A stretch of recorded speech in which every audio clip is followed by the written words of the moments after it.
The Chimes, by Charles Dickens. First Quarter.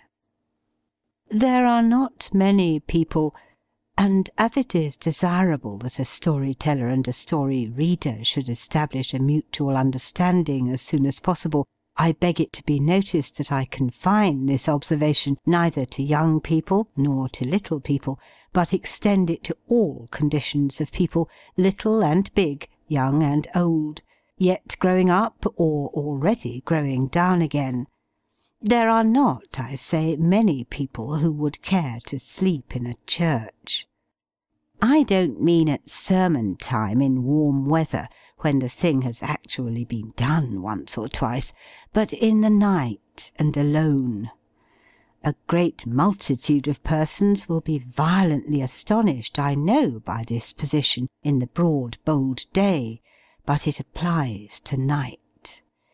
It must be argued by night, and I will undertake to maintain it successfully on any gusty winter's night appointed for the purpose, with any one opponent chosen from the rest, who will meet me singly in an old churchyard, before an old church door, and will previously empower me to lock him in, if needful to his satisfaction, until morning.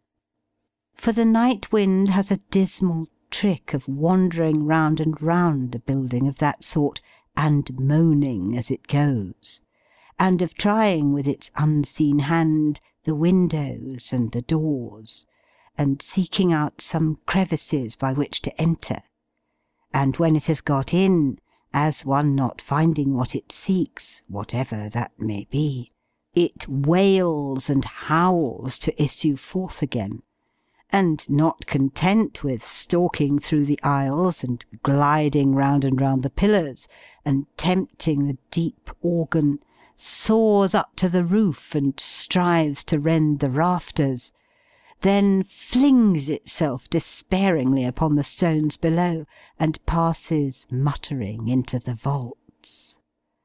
Anon it comes up stealthily, and creeps along the walls, seeming to read in whispers the inscription sacred to the dead. At some of these it breaks out shrilly, as with laughter, and at others moans and cries as if it were lamenting. It has a ghostly sound, too, lingering within the altar, where it seems to chant in its wild way of wrong and murder done, and false gods worshipped in defiance of the tables of the law, which look so fair and smooth, but are so flawed and broken. Ugh!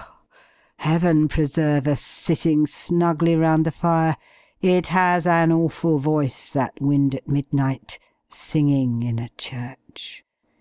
But high up in the steeple, there the foul blast roars and whistles.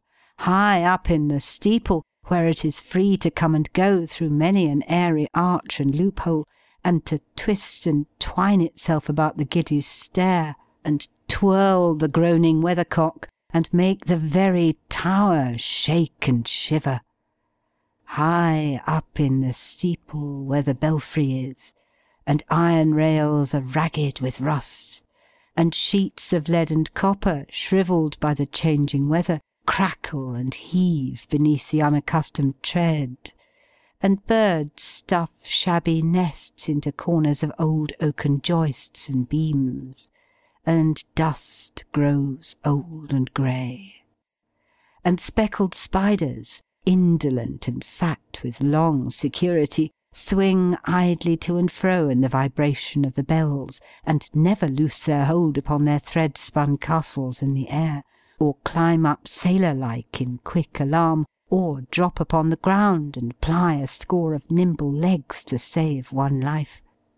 High up in the steeple of an old church, far above the light and murmur of the town, and far below the flying clouds that shadow it, is the wild and dreary place at night. And high up in the steeple of an old church dwelt the Chimes I tell of. They were old chimes, trust me. Centuries ago these bells had been baptized by bishops, so many centuries ago that the register of their baptism was lost long, long before the memory of man, and no one knew their names. They had had their godfathers and godmothers, these bells. For my own part, by the way, I would rather incur the responsibility of being godfather to a bell than a boy. And had their silver mugs, no doubt, besides. But time had mowed down their sponsors, and Henry VIII had melted down their mugs, and they now hung, nameless and mugless, in the church tower. Not speechless, though, far from it. They had clear, loud, lusty-sounding voices, had these bells, and far and wide they might be heard upon the wind. Much too sturdy chimes were they, to be dependent on the pleasure of the wind, moreover, for fighting gallantly against it when it took an adverse whim, they would pour their cheerful notes into a listening ear right royally, and bent on being heard on stormy nights by some poor mother watching a sick child, or some lone wife whose husband was at sea, they had been sometimes known to beat a blustering nor'wester, aye, all to fits, as Toby Veck said. For though they chose to call him Trotty Veck, his name was Toby, and nobody could make it anything else either, except Tobias, without a special Act of Parliament, he having been as lawfully christened in his day as the bells had been in theirs, though with not quite so much of solemnity or public rejoicing. For my part, I confess myself of Toby Veck's belief, for I am sure he had opportunities enough of forming a correct one. And whatever Toby Veck said, I say. And I take my stand by Toby Veck, although he did stand all day long, and weary work it was, just outside the church door. In fact, he was a ticket porter, Toby Veck, and waited there for jobs. And a breezy, goose-skinned, blue-nosed, red-eyed, stony-toed, tooth-chattering place it was to wait in the winter-time, as Toby Veck well knew. The wind came tearing round the corner, especially the east wind, as if it had sallied forth express from the confines of the earth to have a blow at Toby. And oftentimes it seemed to come upon him sooner than it had expected, for bouncing round the corner and passing Toby, it would suddenly wheel round again, as if it cried, "Why, here he is!" Incontinently his little white apron would be caught up over his head, like a naughty boy's garments, and his feeble little cane would be seen to wrestle and struggle unavailingly in his hand, and his legs would undergo tremendous agitation, and Toby himself, all aslant and facing now in this direction, now in that, would be so banged and buffeted, and so touzled and worried and hustled, and lifted off his feet, as to render it a state of things but one degree removed from a positive miracle that he wasn't carried up bodily into the air as a colony of frogs or snails, or other very portable creatures sometimes are, and rained down again, to the great astonishment of the natives, on some strange corner of the world where ticket porters are unknown. But windy weather, in spite of its using him so roughly, was, after all, a sort of holiday for Toby. That's the fact. He didn't seem to wait so long for a sixpence in the wind as at other times. The having to fight with that boisterous element took off his attention, and quite freshened him up when he was getting hungry and low-spirited. A hard frost, too, or a fall of snow, was an event, and it seemed to do him good, somehow or other. It would have been hard to say in what respect, though, Toby. So wind and frost and snow, and perhaps a good stiff storm of hail, were Toby Veck's red-letter days. Wet weather was the worst. the cold, damp, clammy wet that wrapped him up like a moist greatcoat, the only kind of greatcoat Toby owned, or could have added to his comfort by dispensing with.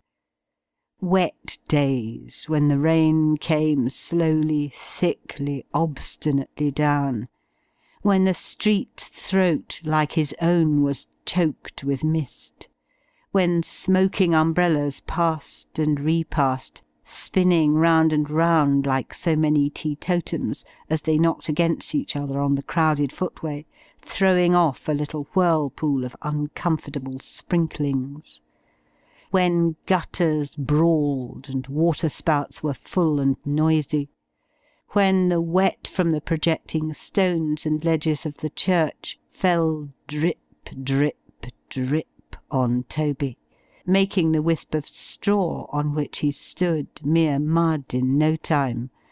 Those were the days that tried him. Then, indeed, you might see Toby looking anxiously out from his shelter in an angle of the church wall, such a meagre shelter that in summer-time it never cast a shadow thicker than a good-sized walking-stick upon the sunny pavement, with a disconsolate and lengthened face. But coming out a minute afterwards to warm himself by exercise, and trotting up and down some dozen times, he would brighten even then, and go back more brightly to his niche. They called him Trotty from his pace, which meant speed if it didn't make it. He could have walked faster, perhaps, most likely, but rob him of his trot, and Toby would have taken to his bed and died. It bespattered him with mud in dirty weather. It cost him a world of trouble. He could have walked with infinitely greater ease, but that was one reason for his clinging to it so tenaciously. A weak, small, spare old man, he was a very Hercules, this Toby, in his good intentions. He loved to earn his money. He delighted to believe. Toby was very poor, and couldn't well afford to part with the delight, that he was worth his salt. With a shilling or an 18-penny message or small parcel in hand, his courage, always high, rose higher. As he trotted on, he would call out to fast postmen ahead of him to get out of the way, devoutly believing that in the natural course of things he must inevitably overtake and run them down. And he had perfect faith, not often tested, in his being able to carry anything that man could lift. Thus, even when he came out of his nook to warm himself on a wet day, Toby trotted, making, with his leaky shoes, a crooked line of slushy footprints in the mire, and blowing on his chilly hands, and rubbing them against each other, poorly defended from the searching cold by threadbare mufflers of grey worsted, with a private apartment only for the thumb, and a common room or tap for the rest of the fingers. Toby, with his knees bent and his cane beneath his arm, still trotted. Falling out into the road to look up at the belfry when the chimes resounded, Toby trotted still. He made this last excursion several times a day, for they were company to him, and when he heard their voices, he had an interest in glancing at their lodging-place, and thinking how they were moved, and what hammers beat upon them. Perhaps he was the more curious about these bells, because there were points of resemblance between themselves and him. They hung there in all weathers, with the wind and rain driving in upon them, facing only the outsides of all those houses, never getting any nearer to the blazing fires that gleamed and shone upon the windows, or came puffing out of the chimney-tops, and incapable of participation in any of the good things that were constantly being handled through the street doors and the area railings to prodigious cooks. Faces came and went at many windows, sometimes pretty faces, youthful faces, pleasant faces, sometimes the reverse. But Toby knew no more, though he often speculated on these trifles, standing idle in the streets, whence they came, or where they went, or whether, when the lips moved, one kind word was said of him in all the year, than did the Chimes themselves. Toby was not a casuist, that he knew of at least, and I don't mean to say that when he began to take to the bells, and to knit up his first rough acquaintance with them into something of a closer and more delicate woof, he passed through these considerations one by one, or held any formal review or great field day in his thoughts. But what I mean to say, and do say, is, that as the functions of Toby's body, his digestive organs, for example, did of their own cunning, and by a great many operations of which he was altogether ignorant, and the knowledge of which would have astonished him very much, arrive at a certain end, so his mental faculties, without his privity or concurrence, set all these wheels and springs in motion, with 1,000 others, when they worked to bring about his liking for the bells. And though I had said his love, I would not have recalled the word, though it would scarcely have expressed his complicated feeling. For, being but a simple man, he invested them with a strange and solemn character.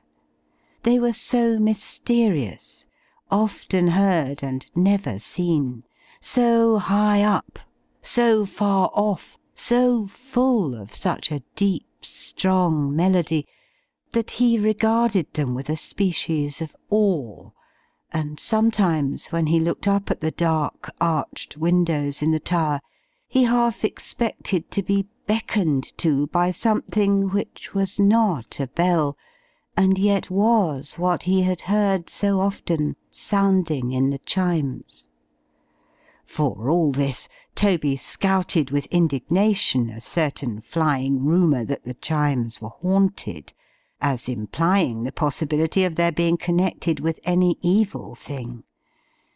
In short, they were very often in his ears, and very often in his thoughts, but always in his good opinion. And he very often got such a crick in his neck by staring with his mouth wide open at the steeple where they hung, that he was fain to take an extra trot or two afterwards to cure it. The very thing he was in the act of doing one cold day, when the last drowsy sound of 12 o'clock, just struck, was humming like a melodious monster of a bee, and not by any means a busy bee, all through the steeple. "Dinner time, eh?" said Toby, trotting up and down before the church. Ah! Toby's nose was very red, and his eyelids were very red, and he winked very much, and his shoulders were very near his ears, and his legs were very stiff, and altogether he was evidently a long way upon the frosty side of cool. "Dinner time, eh?" repeated Toby, using his right-hand muffler like an infantine boxing glove, and punishing his chest for being cold. Ah! He took a silent trot after that for a minute or two. "There's nothing," said Toby, breaking forth afresh. But here he stopped short in his trot, and with a face of great interest and some alarm, felt his nose carefully all the way up. It was but a little way, not being much of a nose, and he had soon finished. "I thought it was gone," said Toby, trotting off again. "It's all right, however. I am sure I couldn't blame it if it was to go. It has a precious hard service of it in the bitter weather, and precious little to look forward to, for I don't take snuff myself. It's a good deal tried, poor creetur, at the best of times, for when it does get hold of a pleasant whiff or so, which ain't too often, it's generally from somebody else's dinner, a-coming home from the baker's." The reflection reminded him of that other reflection which he had left unfinished. "There's nothing," said Toby, "more reg'lar in its coming round than dinner time, and nothing less reg'lar in its coming round than dinner.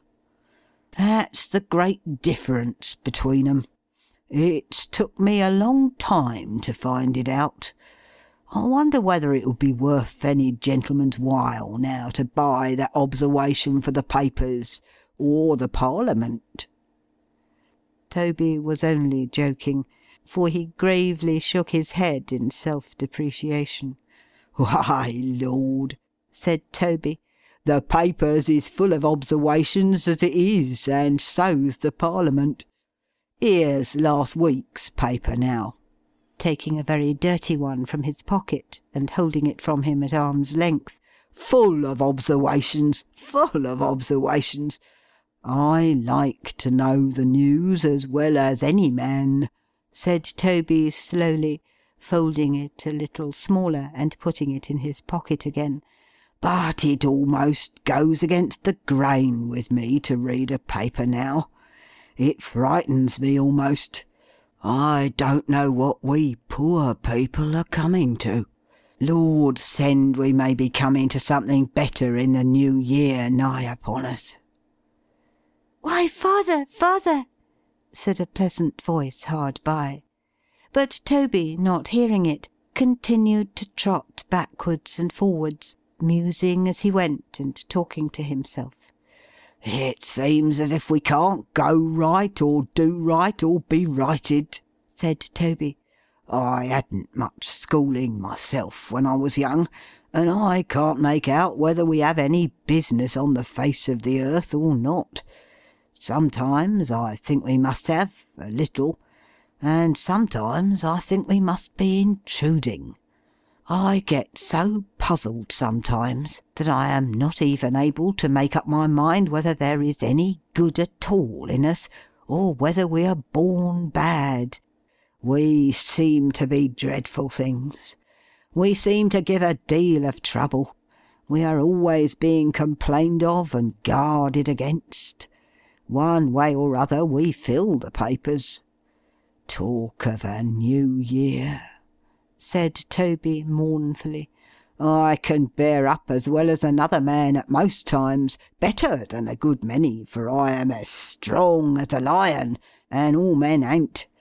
But supposing it should really be that we have no right to a new year, supposing we really are intruding—" "Why, father, father!" said the pleasant voice again. Toby heard it this time, started, stopped, and shortening his sight, which had been directed a long way off as seeking the enlightenment in the very heart of the approaching year, found himself face to face with his own child, and looking close into her eyes. Bright eyes they were. Eyes that would bear a world of looking in before their depth was fathomed. Dark eyes, that reflected back the eyes which searched them, not flashingly or at the owner's will, but with a clear, calm, honest, patient radiance, claiming kindred with that light which heaven called into being. Eyes that were beautiful and true and beaming with hope so young and fresh, with hope so buoyant, vigorous and bright, despite the 20 years of work and poverty on which they had looked, that they became a voice to Trotty Veck, and said, "I think we have some business here, a little." Trotty kissed the lips belonging to the eyes, and squeezed the blooming face between his hands. "Why, pet," said Trotty, "what's to do? I didn't expect you to-day, Meg." "Neither did I expect to come, father," cried the girl, nodding her head and smiling as she spoke.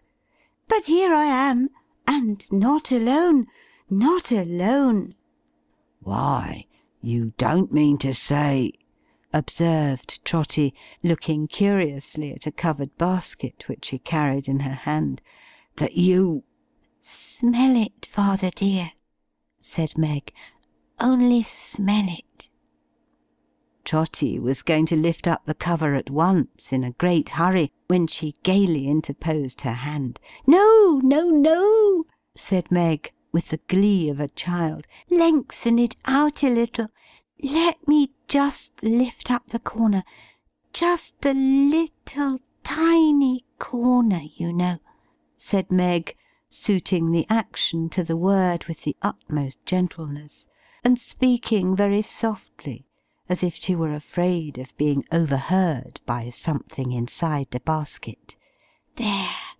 Now, what's that?" Toby took the shortest possible sniff at the edge of the basket, and cried out in a rapture, "Why, it's hot!" "It's burning hot!" cried Meg. "It's scalding hot!" "Ha, ha, ha!" roared Toby with a sort of kick. "It's scalding hot!" "But what is it, father?" said Meg. "Come, you haven't guessed what it is. And you must guess what it is. I can't think of taking it out till you guess what it is. Don't be in such a hurry. Wait a minute. A little bit more of the cover. Now, guess." Meg was in a perfect fright lest he should guess right too soon, shrinking away as she held the basket towards him, curling up her pretty shoulders, stopping her ear with her hand, as if by so doing she could keep the right word out of Toby's lips, and laughing softly the whole time. Meanwhile Toby, putting a hand on each knee, bent down his nose to the basket, and took a long inspiration at the lid, the grin upon his withered face expanding in the process, as if he were inhaling laughing gas. "It's very nice," said Toby. "It ain't, I suppose it ain't polonies?" "No, no, no!" cried Meg, delighted. "Nothing like polonies." "No," said Toby, after another sniff. It's mellower than polonies. It's very nice. It improves every moment. It's too decided for trotters, ain't it?" Meg was in an ecstasy. He could not have gone wider of the mark than trotters, except polonies. "Liver?" said Toby, communing with himself. "No, there's a mildness about it that don't answer to liver. Petty-toes? Nah, it ain't faint enough for petty-toes. It wants the stringiness of cocks' heads, and I know it ain't sausages. I'll tell you what it is, it's chitterlings." "No, it ain't!" cried Meg in a burst of delight. "No, it ain't!" "Why, what am I a-thinking of?" said Toby, suddenly recovering a position as near the perpendicular as it was possible for him to assume. "I shall forget my own name next. It's tripe." Tripe it was, and Meg, in high joy, protested he should say in half a minute more it was the best tripe ever stewed. "And so," said Meg, busying herself exultingly with the basket, "I'll lay the cloth at once, father, for I have brought the tripe in a basin, and tied the basin up in a pocket handkerchief, and if I like to be proud for once, and spread that for a cloth, and call it a cloth, there's no law to prevent me, is there, father?" "Not that I know of, my dear," said Toby, "but they're always a-bringing up some new law or other." "And according to what I was reading you in the paper the other day, father, what the judge said, you know. We poor people are supposed to know them all. Ha! What a mistake! My goodness me, how clever they think us!" "Yes, my dear," cried Trotty, "and they'd be very fond of any one of us that did know 'em all. He'd grow fat upon the work he'd get, that man, and be popular with the gentlefolks in his neighbourhood, very much so." "He'd eat his dinner with an appetite, whoever he was, if it smelt like this," said Meg cheerfully. "Make haste, for there's a hot potato besides, and half a pint of fresh-drawn beer in a bottle. Where will you dine, father? On the post or on the steps? Dear, dear, how grand we are! 2 places to choose from." "The steps to-day, my pet," said Trotty. "Steps in dry weather, post in wet. There's a greater conveniency in the steps at all times, because of the sitting down, but they're rheumatic in the damp." "Then here," said Meg, clapping her hands after a moment's bustle. "Here it is, all ready, and beautiful it looks. Come, father, come." Since his discovery of the contents of the basket, Trotty had been standing looking at her, and had been speaking too, in an abstracted manner, which showed that though she was the object of his thoughts and eyes to the exclusion even of Tripe, he neither saw nor thought about her as she was at that moment, but had before him some imaginary rough sketch or drama of her future life. Roused now by her cheerful summons, he shook off a melancholy shake of the head which was just coming upon him, and trotted to her side. As he was stooping to sit down, the chimes rang. "Amen," said Trotty, pulling off his hat and looking up towards them. "Amen to the bells, father?" cried Meg. "They broke in like a grace, my dear," said Trotty, taking his seat. "They'd say a good one, I am sure, if they could. Many's the kind thing they say to me." "The bells do, father," laughed Meg, as she set the basin and a knife and fork before him. "Well!" "Seem to, my pet," said Trotty, falling to with great vigour. "And where's the difference? If I hear 'em, what does it matter whether they speak it or not?" "Why, bless you, my dear," said Toby, pointing at the tower with his fork, and becoming more animated under the influence of dinner, "how often have I heard them bells say, 'Toby Veck, Toby Veck, keep a good heart, Toby. Toby Veck, Toby Veck, keep a good heart, Toby.' 1,000,000 times? More." "Well, I never!" cried Meg. She had, though, over and over again, for it was Toby's constant topic. "When things is very bad," said Trotty, "very bad indeed, I mean, almost at the worst, then it's 'Toby Veck, Toby Veck, job coming soon, Toby. Toby Veck, Toby Veck, job coming soon, Toby.' That way." "And it comes at last, father," said Meg, with a touch of sadness in her pleasant voice. "Always," answered the unconscious Toby. "Never fails."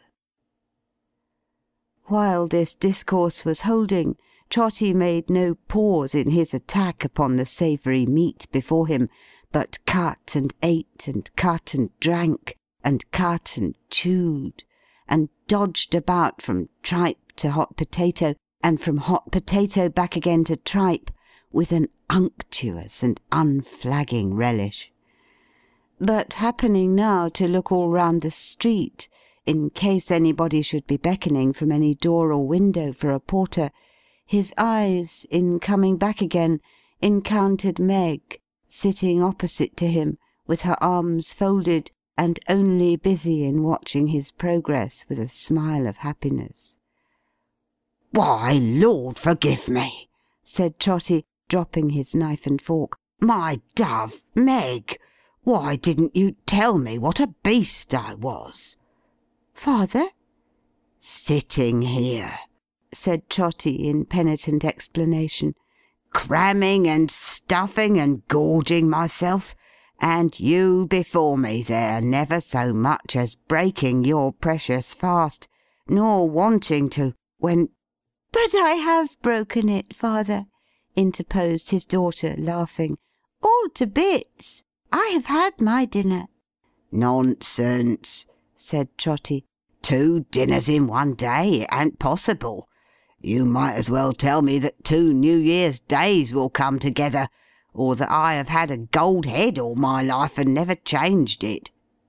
"I have had my dinner, father, for all that," said Meg, coming nearer to him. "And if you'll go on with yours, I'll tell you how and where, and how your dinner came to be brought, and something else besides." Toby still appeared incredulous, but she looked into his face with her clear eyes, and, laying her hand upon his shoulder, motioned him to go on while the meat was hot.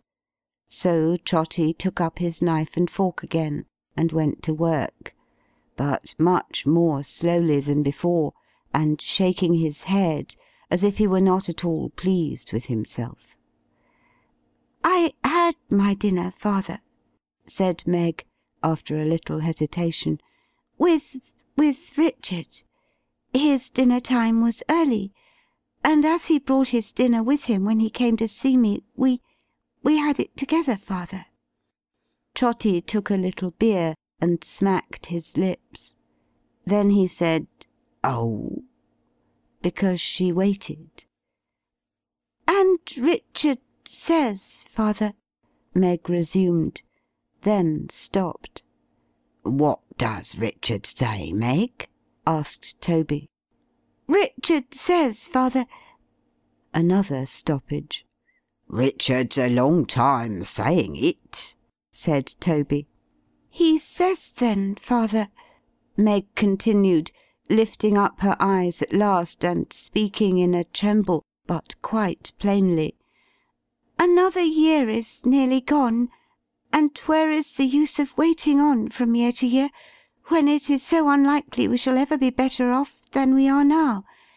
He says we are poor now, father, and we shall be poor then, but we are young now, and years will make us old before we know it. He says that if we wait, people in our condition, until we see our way quite clearly, the way will be a narrow one indeed. The common way. The grave, father." A bolder man than Trotty Veck must needs have drawn upon his boldness largely to deny it. Trotty held his peace. "And how hard, father, to grow old and die, and think we might have cheered and helped each other. How hard in all our lives to love each other, and to grieve apart, to see each other working, changing, growing old and grey. Even if I got the better of it, and forgot him, which I never could. Oh, father dear, how hard to have a heart so full as mine is now, and live to have it slowly drained out every drop, without the recollection of one happy moment of a woman's life to stay behind and comfort me, and make me better." Trotty sat quite still. Meg dried her eyes, and said more gaily, that is to say, with here a laugh and there a sob, and here a laugh and sob together, "So Richard says, father, as his work was yesterday made certain for some time to come, and as I love him, and have loved him full 3 years, longer than that, if he knew it, will I marry him on New Year's Day, the best and happiest day, he says, in the whole year, and one that is almost sure to bring good fortune with it. It's a short notice, father, isn't it? But I haven't my fortune to be settled, or my wedding dresses to be made like the great ladies, father, have I? And he said so much, and said it in his way, so strong and earnest, and all the time so kind and gentle, that I said I'd come and talk to you, father. And as they paid the money for that work of mine this morning, unexpectedly, I am sure, and as you have fared very poorly for a whole week, and as I couldn't help wishing there should be something to make this day a sort of holiday to you, as well as a dear and happy day to me, father, I made a little treat and brought it to surprise you."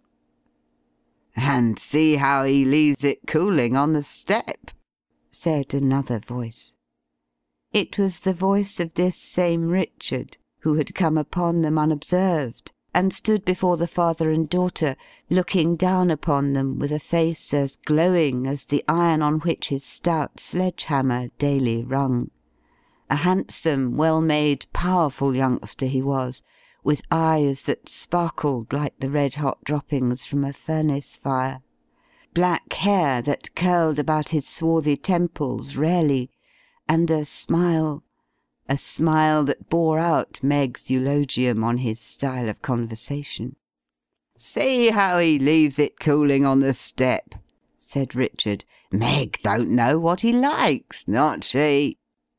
Trotty, all action and enthusiasm, immediately reached up his hand to Richard, and was going to address him in great hurry, when the house door opened without any warning, and a footman very nearly put his foot into the tripe.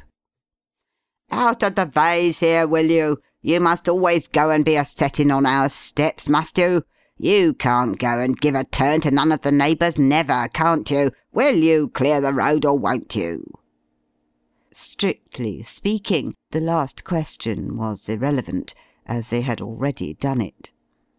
"What's the matter? What's the matter?"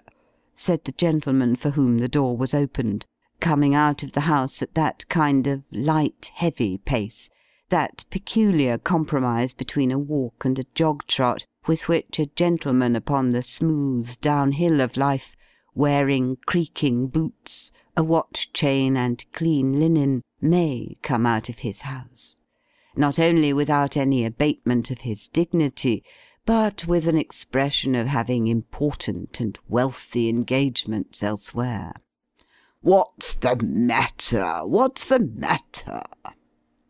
"You're always a-being begged and prayed upon your bended knees, you are," said the footman with great emphasis to Trotty Veck, "to let our doorsteps be.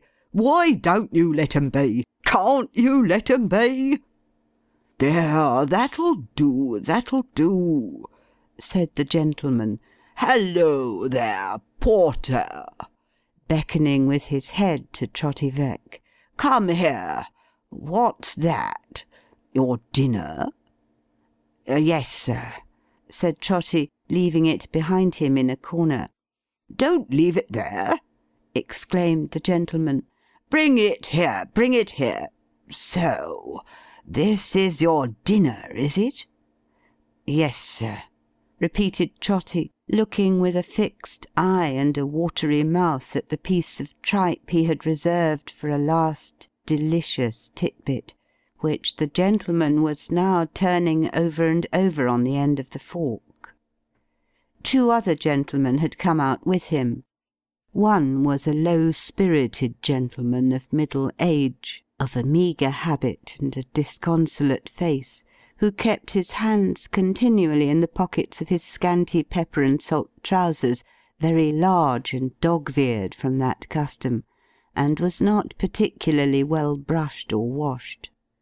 The other, a full-sized, sleek, well-conditioned gentleman, in a blue coat with bright buttons and a white cravat. This gentleman had a very red face, as if an undue proportion of the blood in his body were squeezed up into his head, which perhaps accounted for his having also the appearance of being rather cold about the heart. He who had Toby's meat upon the fork called to the first one by the name of Filer, and they both drew near together. Mr. Filer, being exceedingly short-sighted, was obliged to go so close to the remnant of Toby's dinner before he could make out what it was, that Toby's heart leapt up into his mouth. But Mr. Filer didn't eat it. "This is a description of animal food, Alderman," said Filer, making little punches in it with a pencil case, "commonly known to the labouring population of this country by the name of tripe." The Alderman laughed and winked, for he was a merry fellow, Alderman Cute. Oh, and a sly fellow too, a knowing fellow, up to everything, not to be imposed upon. Deep in the people's hearts. He knew them, Cute did. I believe you. "But who eats tripe?" said Mr. Filer, looking round. "Tripe is, without an exception, the least economical and the most wasteful article of consumption that the markets of this country can by possibility produce. The loss upon a pound of tripe has been found to be, in the boiling, 7/8 of a fifth more than the loss upon a pound of any other animal substance whatever. Tripe is more expensive, properly understood, than the hothouse pineapple. Taking into account the number of animals slaughtered yearly within the bills of mortality alone, and forming a low estimate of the quantity of tripe which the carcasses of those animals, reasonably well butchered, would yield, I find that the waste on that amount of tripe, if boiled, would victual a garrison of 500 men for 5 months of 31 days each, and a February over. The waste! The waste!" Trotty stood aghast, and his legs shook under him. He seemed to have starved a garrison of 500 men with his own hand. "Who eats tripe?" said Mr. Filer warmly. "Who eats tripe?" Trotty made a miserable bow. "You do you?" said Mr. Filer. "Then I'll tell you something. You snatch your tripe, my friend, out of the mouths of widows and orphans." "I hope not, sir," said Trotty faintly. "I'd sooner die of want." "Divide the amount of tripe before mentioned, Alderman," said Mr. Filer, "by the estimated number of existing widows and orphans, and the result will be 1 pennyweight of tripe to each. Not a grain is left for that man. Consequently, he's a robber." Trotty was so shocked that it gave him no concern to see the Alderman finish the tripe himself. It was a relief to get rid of it, anyhow. "And what do you say?" asked the Alderman jocosely of the red-faced gentleman in the blue coat. "You have heard, friend Filer. What do you say?" "What's it possible to say?" returned the gentleman. "What is to be said? Who can take any interest in a fellow like this?" Meaning Trotty. "In such degenerate times as these? Look at him! What an object! The good old times, the grand old times, the great old times. Those were the times for a bold peasantry and all that sort of thing. Those were the times for every sort of thing, in fact. There's nothing nowadays. Ah!" sighed the red-faced gentleman. "The good old times, the good old times." The gentleman didn't specify what particular times he alluded to, nor did he say whether he objected to the present times, from a disinterested consciousness that they had done nothing very remarkable in producing himself. The good old times, the good old times, repeated the gentleman. What times they were! They were the only times. It's of no use talking about any other times, or discussing what the people are in these times. You don't call these times, do you? I don't. Look into Strutt's costumes and see what a porter used to be in any of the good old English reigns. He hadn't in his very best circumstances a shirt to his back or a stocking to his foot, and there was scarcely a vegetable in all England for him to put into his mouth, said Mr. Filer. I can prove it by tables. But still the red-faced gentleman extolled the good old times, the grand old times, the great old times. No matter what anybody else said, he still went turning round and round in one set form of words concerning them, as a poor squirrel turns and turns in its revolving cage, touching the mechanism and trick of which it has probably quite as distinct perceptions as ever this red-faced gentleman had of his deceased millennium. It is possible that poor Trotty's faith in these very vague old times was not entirely destroyed, for he felt vague enough at that moment. One thing, however, was plain to him in the midst of his distress, to wit that, however these gentlemen might differ in details, his misgivings of that morning, and of many other mornings, were well founded. No, no, we can't go right or do right, thought Trotty in despair. There is no good in us. We are born bad. But Trotty had a father's heart within him, which had somehow got into his breast in spite of this decree, and he could not bear that Meg, in the blush of her brief joy, should have her fortune read by these wise gentlemen. God help her, thought poor Trotty. She will know it soon enough. He anxiously signed, therefore, to the young smith to take her away, but he was so busy talking to her softly at a little distance, that he only became conscious of this desire simultaneously with Alderman Cute. Now the alderman had not yet had his say, but he was a philosopher too, practical though, oh, very practical, and as he had no idea of losing any portion of his audience, he cried, "Stop!"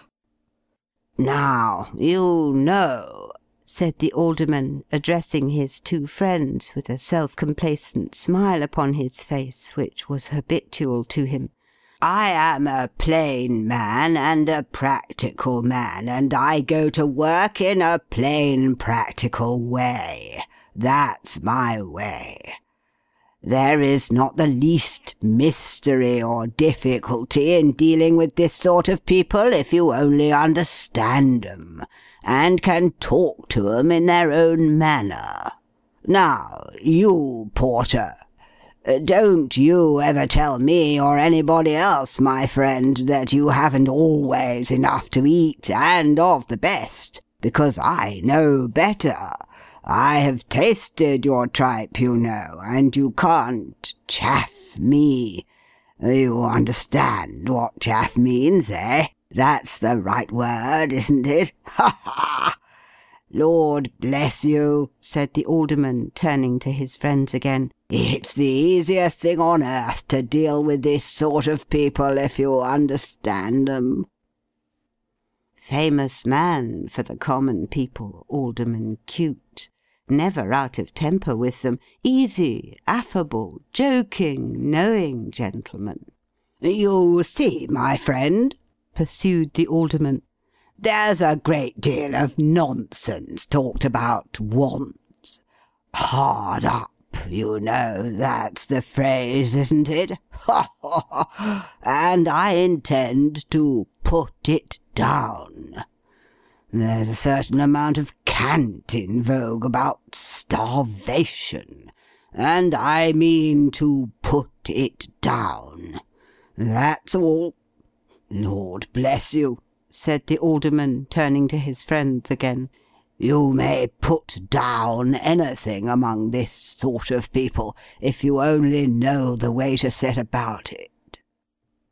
Trotty took Meg's hand and drew it through his arm. He didn't seem to know what he was doing, though. Your daughter, eh? said the Alderman, chucking her familiarly under the chin. Always affable with the working classes, Alderman Cute. Knew what pleased them. Not a bit of pride. Where's her mother? asked that worthy gentleman. Dead, said Toby. Her mother got up linen and was called to heaven when she was born. Not to get up linen there, I suppose, remarked the Alderman pleasantly.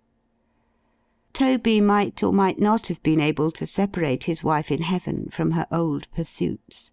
But query, if Mrs. Alderman Cute had gone to heaven, would Mr. Alderman Cute have pictured her as holding any state or station there? And you're making love to her, are you? said Cute to the young smith. Yes, returned Richard quickly, for he was nettled by the question. And we're going to be married on New Year's Day. What do you mean? cried Filer sharply. Married? Why, yes, we're thinking of it, master, said Richard. We're rather in a hurry, you see, in case it should be put down first. Ah! cried Filer with a groan. Put that down indeed, Alderman, and you'll do something. Married! Married! The ignorance of the first principles of political economy on the part of these people, their improvidence, their wickedness, is, by heavens, enough to... Now look at that couple, will you? Well, they were worth looking at, and marriage seemed as reasonable and fair a deed as they need have in contemplation. A man may live to be as old as Methuselah, said Mr. Filer, and may labour all his life for the benefit of such people as those, and may heap up facts on figures, facts on figures, facts on figures, mountains, high and dry, and he can no more hope to persuade 'em that they have no right or business to be married, than he can hope to persuade 'em that they have no earthly right or business to be born. And that we know they haven't. We reduced it to a mathematical certainty long ago. Alderman Cute was mightily diverted, and laid his right forefinger on the side of his nose, as much as to say to both his friends, "Observe me, will you? Keep your eye on the practical man," and called Meg to him. "Come here, my girl," said Alderman Cute. The young blood of her lover had been mounting wrathfully within the last few minutes, and he was indisposed to let her come, but setting a constraint upon himself, he came forward with a stride as Meg approached, and stood beside her. Trotty kept her hand within his arm still, but looked from face to face as wildly as a sleeper in a dream. "Now, I'm going to give you a word or two of good advice, my girl," said the Alderman in his nice, easy way. "It's my place to give advice, you know, because I'm a justice. You know I'm a justice, don't you?" Meg timidly said, "Yes." But everybody knew Alderman Cute was a justice. Oh dear, so active a justice, always. Who such a mote of brightness in the public eye as Cute? "You are going to be married, you say?" pursued the Alderman. Very unbecoming and indelicate in one of your sex, but never mind that. After you are married, you'll quarrel with your husband and come to be a distressed wife. You may think not, but you will, because I tell you so. Now, I give you fair warning that I have made up my mind to put distressed wives down. So don't be brought before me. You'll have children, boys. Those boys will grow up bad, of course, and run wild in the streets without shoes or stockings. Mind, my young friend, I'll convict 'em summarily, every one, for I am determined to put boys without shoes and stockings down. Perhaps your husband will die young, most likely, and leave you with a baby. Then you'll be turned out of doors and wander up and down the streets. Now, don't wander near me, my dear, for I am resolved to put all wandering mothers down. All young mothers of all sorts and kinds it's my determination to put down. Don't think to plead illness as an excuse with me, or babies as an excuse with me.